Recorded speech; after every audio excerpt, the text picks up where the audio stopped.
आज हम जा रहे हैं आपको बताने वॉल्यूम ऑफ कोण with the help of GeoGebra कैसे फाइंड आउट करते हैं।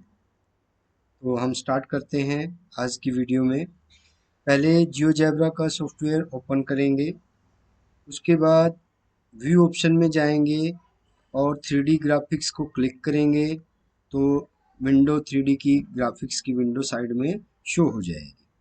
उसके बाद हमें एक पॉइंट लेना है इज इक्वल टू ए 0,0,0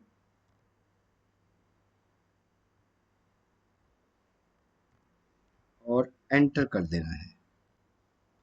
उसके बाद एक पॉइंट और लेना है similarly is equal to B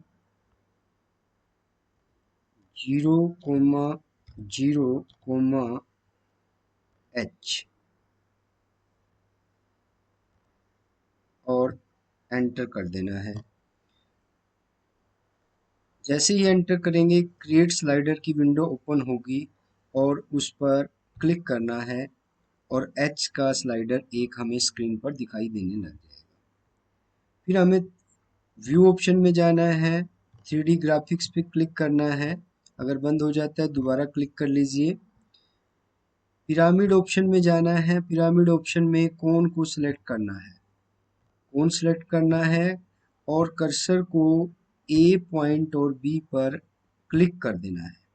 जैसे ही क्लिक करेंगे एक रेडियस की विंडो स्क्रीन पर शो होगी, उसमें आर पुट कर देंगे और ओके कर देंगे। जैसे ही ओके करोगे क्रिएट स्लाइडर का ऑप्शन आएगा, क्रिएट स्लाइडर पर ओके करेंगे तो आर के लिए भी एक स्लाइडर बन जाएगा। अब आप देखेंगे कि आर को मूव करने से हमारा कोण जो है वो मूव कर रहा है और एच के भी मूव करने से हमारा जो है कोण जो है मूव कर रहा है। अब सेम प्रोसेस हम क्या करेंगे, ऑब्जेक्ट प्रॉपर्टी राइट क्लिक करने के बाद ऑब्जेक्ट प्रॉपर्टी में जाएंगे और उसकी प्रॉपर्टी चेंज कर देंगे। प्रॉपर्टी में मिनिमम 0, मैक्सिमम आप कर देंगे 10 या 15, जितना आप लेना चाहते हैं उतना आप इसमें कर दीजिए। 20 कर दिया मैंने और इंक्रीमेंट में आप 1 कर देंगे, इंक्रीमेंट में 1 कर दिया और क्रॉस कर देंगे हम इसको से। अब देखेंगे कि एच जो है आपका 1 के इंक्रीमेंट में मूव कर रहा है और जहां तक आप इसको मूव करना चाहें मूव कर सकते हैं। अब सेम प्रोसेस हम स्लाइडर आर के साथ करेंगे।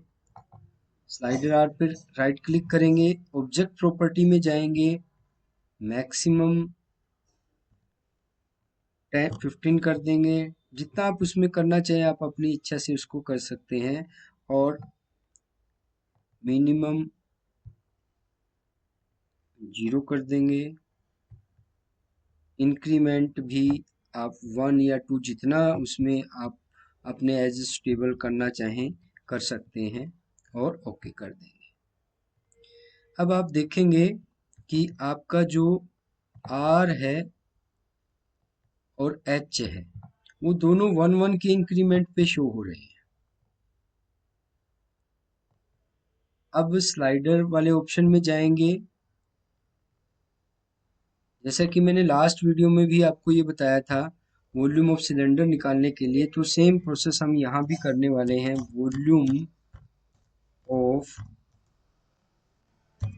कोन इज इक्वल टू ऑब्जेक्ट में जाएंगे, जो हमने इनपुट दिया है एच या आर उसमें से करेंगे। एच अंदर कर्सर ले जाएंगे इनटू आर, शिफ्ट 6 के साथ स्क्वायर इंटू 1/3 इंटू पाई। पाई यहाँ से हम इंसर्ट कर देंगे। अभी नीचे प्लीज चेक योर इनपुट आ रहा है, तो इसमें आर हमने कैपिटल कर दिया, इसलिए जो है हमारा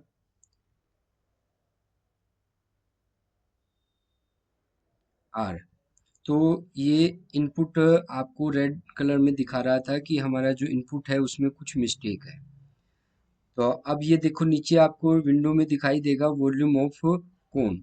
अगर हम लेटेक्स इसको करते हैं तो ये वॉल्यूम ऑफ कोन आपका उसमें अलग सेपरेट दिखाने लग जाएगा। इसकी यूनिट अगर करना है सेंटीमीटर शिफ्ट 6 क्यूब, तो आपको ये ओके, और जैसे ही ओके करोगे आपका वॉल्यूम ऑफ कोन यहाँ आ जाएगा। इसमें राइट क्लिक करेंगे, ऑब्जेक्ट प्रॉपर्टी में जाएंगे, टेक्स्ट में जाएंगे, टेक्स्ट को स्मॉल की जगह वेरी लार्ज भी कर सकते हैं। देख लीजिए स्क्रीन पे वेरी लार्ज स्टेबल है नहीं है, तो हम इसको लार्ज कर देते हैं। और कलर भी आप इसका आप अपनी चॉइस इच्छा से कर सकते हैं। ये रेड कलर कर दिया हमने तो विजिबल है। अब इसको मूव भी कर सकते हैं हम, जहां आपको शो करना है यहाँ भी शो कर सकते हैं। इसको बंद कर देंगे विंडो को। तो अब आप देखेंगे कि जैसे ही हम एच या आर को मूव कर रहे हैं तो हमारा वॉल्यूम ऑफ कोन भी जो है वो मूव हो रहा है। तो इस प्रकार हम स्लाइडर का प्रयोग करके बच्चों को डायनेमिक कोण के बारे में बता सकते हैं कि हम अगर आर को चेंज करते हैं तो वैल्यू चेंज हो रही है, और एच को अगर हम चेंज कर रहे हैं तो भी वैल्यू चेंज हो रही है। और पाई की वैल्यू ये 3.14 ले रहा है, इसलिए डेसिमल में आ रहा है। पाई की वैल्यू अगर आप 22/7 फिलअप करेंगे तो वो भी आपको शो हो जाएगी। तो धन्यवाद। अगर आपको वीडियो अच्छी लगती है तो आप इसके बेटरमेंट के लिए आप अपने सजेशन दे सकते हैं। धन्यवाद।